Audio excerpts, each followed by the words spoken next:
Paris, l'émission qui donne le meilleur de la capitale. Karine Vergnol sur BFM Business.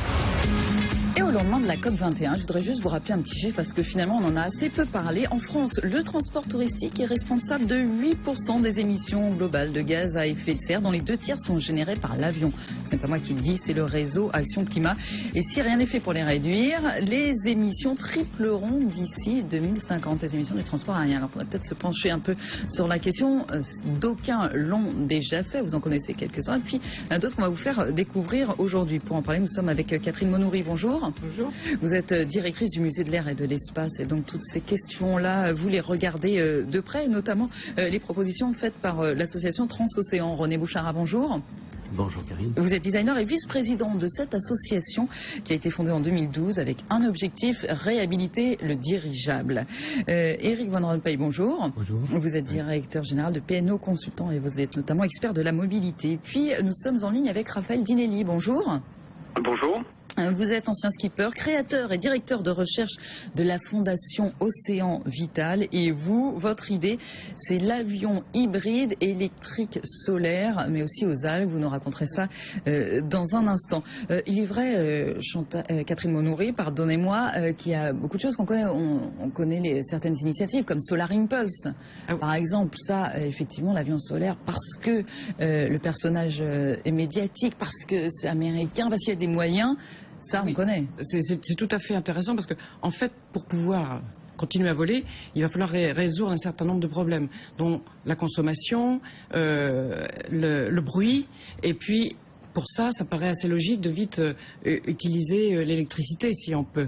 Et puis aussi les cyberattaques, voilà, les quatre grands domaines. Et pour ça, Solar Impulse fait un travail extraordinaire. C'est vrai que Bertrand Piccard et André Borschberg sont très médiatiques, très intéressants à écouter. Et surtout, ils nous disent qu'on a déjà quelque part ce qu'il faut et que c'est pas pour les générations futures qu'on travaille, mais c'est bien pour maintenant, que ce sera créateur d'emplois, que ça va vraiment faire bouger les choses. Vous savez, aujourd'hui, c'est l'anniversaire du premier vol motorisé par les frères Wright.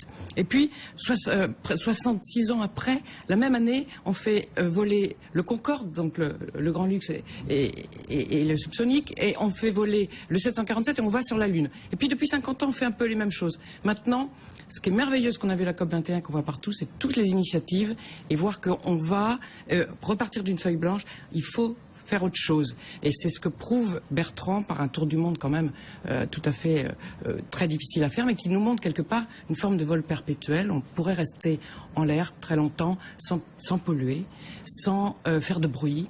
Bien sûr, c'est pas cet avion-là. On le développera comme celui de Raphaël Dinelli qui a effectivement une autre vue, parce qu'il va être hybride, mais qui pourra aller être l'avion de l'aéroclub de Monsieur Tout-le-Monde et étudier les avions de demain. Mais Catherine Monoury, ce que vous dites, c'est intéressant parce qu'effectivement, vous dites, on reprend une feuille blanche, c'est un petit peu... On est au début de l'aventure, ce sont des aventuriers. C'est une nouvelle histoire. Si on voulait, il y a eu ces 70 ans extraordinaires, 50 ans où finalement on fait un petit peu évoluer, mais les avions se ressemblent tous, il n'y a pas beaucoup de surprises. Maintenant, il va y en avoir, on n'a plus le choix. Et pour ça, on va redevenir créateurs comme au début, ce qu'ils sont en train de faire. Alors justement, Raphaël Dinelli, vous êtes skipper, vous êtes un aventurier, donc vous, votre idée, c'est l'avion hybride électrique solaire, mais aussi aux bio-algues. Vous en êtes où de cette histoire d'Eraol?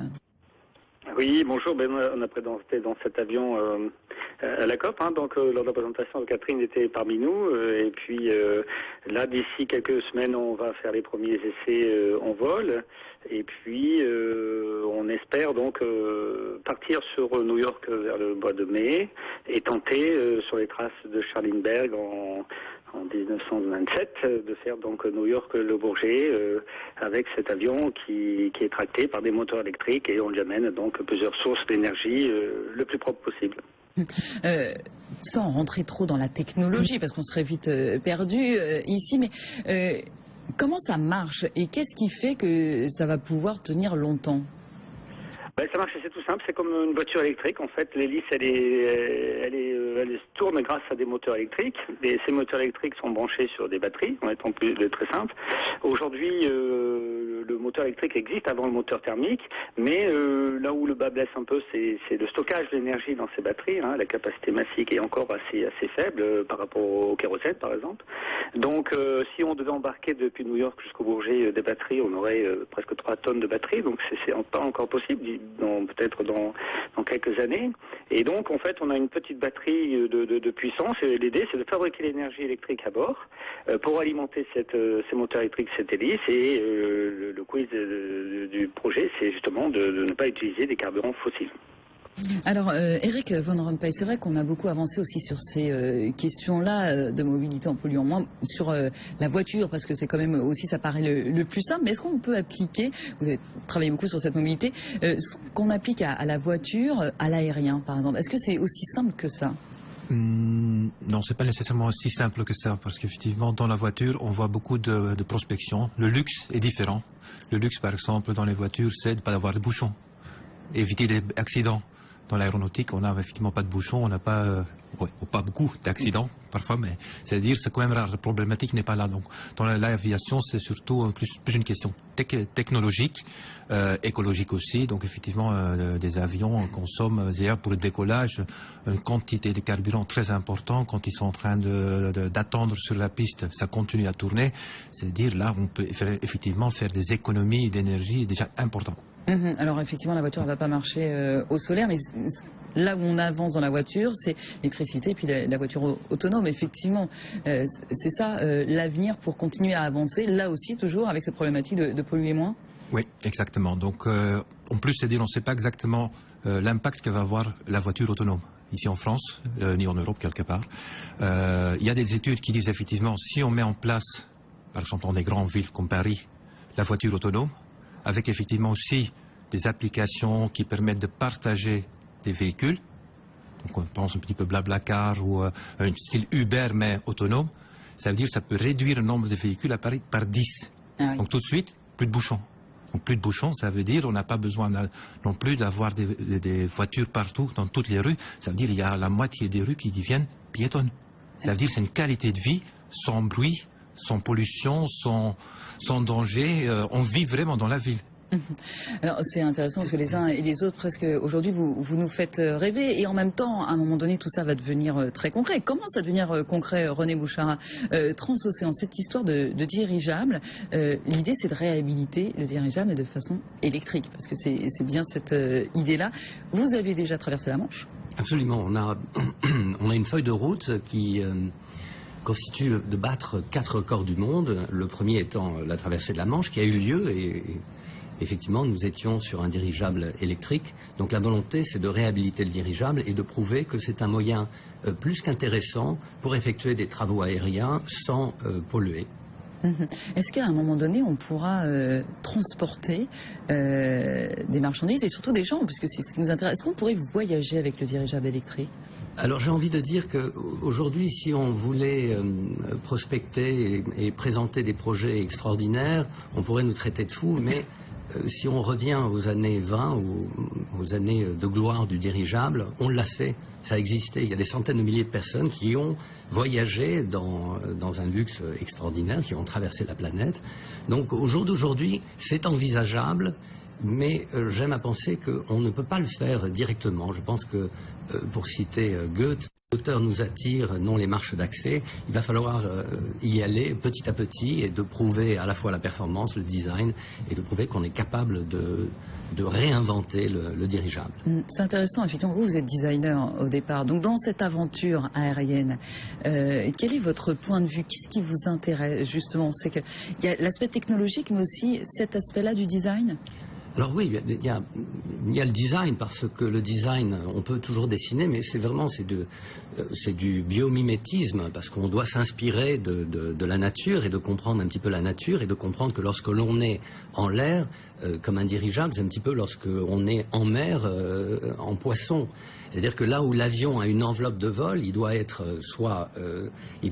entre 2 vitesses, une faible et une rapide. Le dirigeable n'a pas ce problème. Lui a la capacité l'électricité. Alors on l'appelle aussi plus léger que l'air et ça le rend plus compréhensible. Il ne dépense pas d'énergie pour être en l'air. Donc toute la beauté du dirigeable est là. Et dans cette faculté de ne pas dépenser d'énergie pour se maintenir en mode d'observation. Alors, je voudrais juste faire une petite parenthèse, on est près dans les airs. Il se passe aussi des choses sur, d'ailleurs vous vous appelez Transocéan, donc vous êtes un petit peu dans cette idée-là, sur mer. Il y a Peace Boat, vous connaissez sans doute cette ONG qui organise depuis plus de 30 ans des voyages maritimes éducatifs. Elle a présenté aussi lors de la COP 21, c'est une ONG japonaise, le projet EcoShip, donc c'est un énorme paquebot, là aussi, mais avec murs végétaux à l'intérieur, avec aspect pédagogique et surtout des sortes de voiles solaires. Donc effectivement, on imagine aussi, sauf que le problème, là aussi, le nerf de la guerre, c'est le financement. On en est où pour Transocéan, pour le financement? Il y a une opération de crowdfunding? Il y a une opération de crowdfunding, mais il y a surtout la recherche de sponsors. On est sur un projet qui est de l'ordre de 800 000 euros. On en a levé la moitié. On a quelques partenaires et on en cherche d'autres à l'heure actuelle. Catherine Monory, quels sont dans tout ce que vous avez entendu là? On a quelques pistes comme ça dans ces moyens de se déplacer de demain ou voire d'après-demain, parce qu'on sent qu'il y a encore beaucoup de choses à faire. Qu'est-ce qui vous paraît le plus possible, le plus plausible? Si on veut concilier le développement durable et le développement encore de notre voyage aéronautique, il y a un certain nombre de choses qui vont nous aider à ne plus polluer effectivement, à ne plus avoir ces particules fines, les suies, toutes ces choses très mauvaises pour la santé, le dioxyde d'azote, le CO2. Donc on a quand même, si on veut continuer au même rythme et même augmenter, puisque les industriels se sont engagés à diminuer de 50% pour 2050 les émissions de toutes ces particules toxiques. Il va falloir diminuer la consommation, ça c'est certain, trouver des tas de façons de le faire. Et vous parliez de design, le design en est une. Le design des nouveaux avions va être très intéressant, les matériaux, le poids, la résistance, les biocarburants dont parlait Raphaël, l'électricité, et puis une nouvelle façon de se déplacer, des nouvelles procédures. Je pense à Solar Impulse, il ne pourrait rien faire sans les satellites non plus, et sans la météo qui va l'aider à passer dans certains endroits et pas dans d'autres. Donc accepter de à nouveau travailler avec la nature, de servir de certains courants, de changer, on doit pouvoir en 2020 ne pas avoir augmenté nos émissions de CO2 et de particules, et en 2050 avoir diminué, tout en ayant beaucoup moins de bruit. C'est-à-dire qu'il y a beaucoup de projets pour des avions qui iront de 2000, 1000, 2000, 5000 jusqu'à 6100 km/h sont prévus. Ils sont déjà en effervescence dans les cartons. Pardon, Raphaël Dinelli, vous êtes skipper, navigateur. C'est vous qui allez prendre les commandes de Eraol et comment vous vous y préparez? Oui, mais depuis 5 ans, on va dire, je lâchais la barre de mon bateau pour prendre le manche d'un avion. Mais je me suis formé, voilà, en passant toutes les qualifications qu'il fallait. Et puis j'ai beaucoup autour de moi de personnes qualifiées qui m'ont apporté cette culture que j'apprends tous les jours de l'aviation. Moi j'avais, c'est vrai, une culture plutôt maritime, mais mes instructeurs, il y a beaucoup de liens communs. Hein. Quand ils m'ont pris à voler, ils me disaient qu'une aile d'avion se règle comme une voile de bateau, donc l'aérodynamisme est à peu près similaire entre un avion et un bateau. La construction en carbone qu'on a réalisée, beaucoup de parties similaires.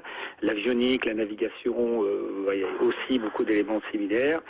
Bon, après, c'est sûr que moi j'ai fait de la compétition avec des moments très durs, hein, sur le plan cellules de crise, naufrage et autres, etc. Ce que j'ai appris en avion, même un petit vol privé ou n'importe quel vol, quand on décroche ou quand il y a un problème, la partie sécurité est quand même nettement au-dessus, mais voilà. Oui, parce que vous allez rester de Soura, c'est 60 heures, non, que vous allez rester dans ce minuscule cockpit? Oui, moi j'ai une vitesse de 100 km/h, donc 5800 km New York-Le Bourget, c'est envoyé 58 heures.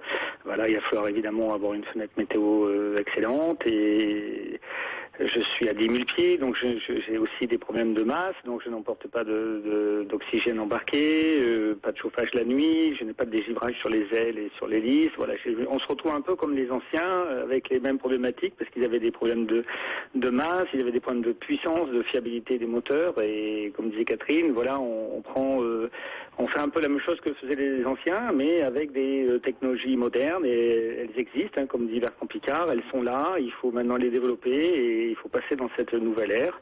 Et donc on essaye de rentrer dans ces nouvelles technologies et on va essayer de démontrer que c'est possible rapidement.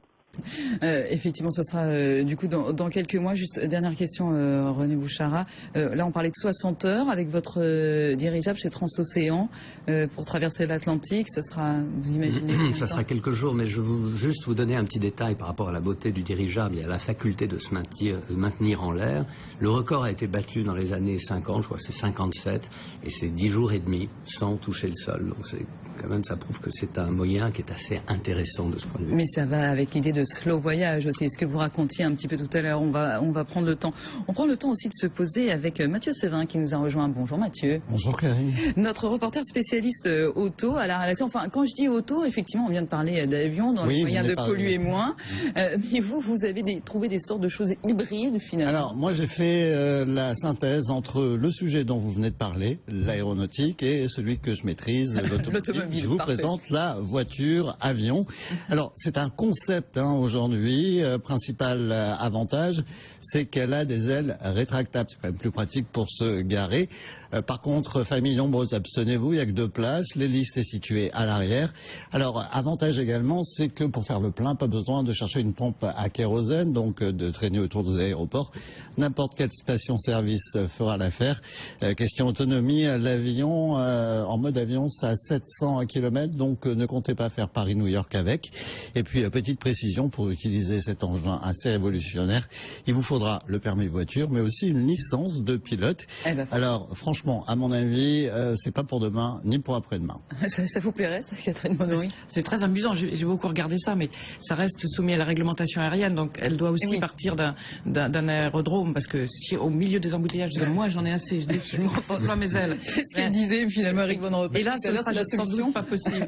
Mais pas encore. Mais il y a des voitures volantes qui volent, effectivement, il y en a eu plusieurs. Bon, c'est pas... Allez, un peu plus réaliste, quoique, si on se tourne vers la Tesla. Plus réaliste, je vais parler de la voiture électrique. Alors, pas de la Zoé, de la Leaf ou encore de la Blue Car, c'est trop bas de gamme. On va prendre un modèle de luxe de la marque Tesla, le Model X. C'est un crossover, vous savez, ces voitures à mi-chemin entre 4x4, berline et monospace. Là, le plus, ce sont les portes papillons. C'est très joli quand ça s'ouvre, c'est dangereux. C'est un peu comme un avion, finalement. Oui, c'est un peu dangereux quand même dans les parkings, bas de plafond, parce que vous risquez de refaire rapidement la carrosserie. Avantage également, c'est que ça a 7 places. L'autonomie est intéressante puisqu'elle varie entre 360 km et 450. Tout dépend du modèle. C'est clair, si vous prenez le modèle de base, ce sera celui qui a la moins d'autonomie. Et puis, gros inconvénient de la voiture électrique, c'est que le maillage des bornes de recharge reste encore très faible en France, même si ça progresse petit à petit. Et puis, autre frein de taille, même si je sais que dans le luxe, ce n'est pas vraiment un problème, c'est quand même le prix. 75 000 € le modèle de base. D'accord. Et si on continue comme ça dans ces propositions, l'aéronautique, l'automobile, dans les 2 roues, il se passe quelque chose aussi? Harley-Davidson, ça vous dit quelque chose? Bah oui. Voilà. Eh bien, Harley, madame, se lance dans la moto électrique. Mais alors, le bruit, ce dont on parlait tout à l'heure, là. Le bruit, le problème, voilà, le bruit des Harley est particulier. C'est à ça qu'on reconnaît les Harley-Davidson. Là, on ne sait pas quel bruit fera cette moto électrique. Par définition, un engin électrique est très silencieux. Donc, reste à savoir si Harley va carrément changer de stratégie. Là, il faudra attendre 2020 pour la commercialisation de cette moto électrique.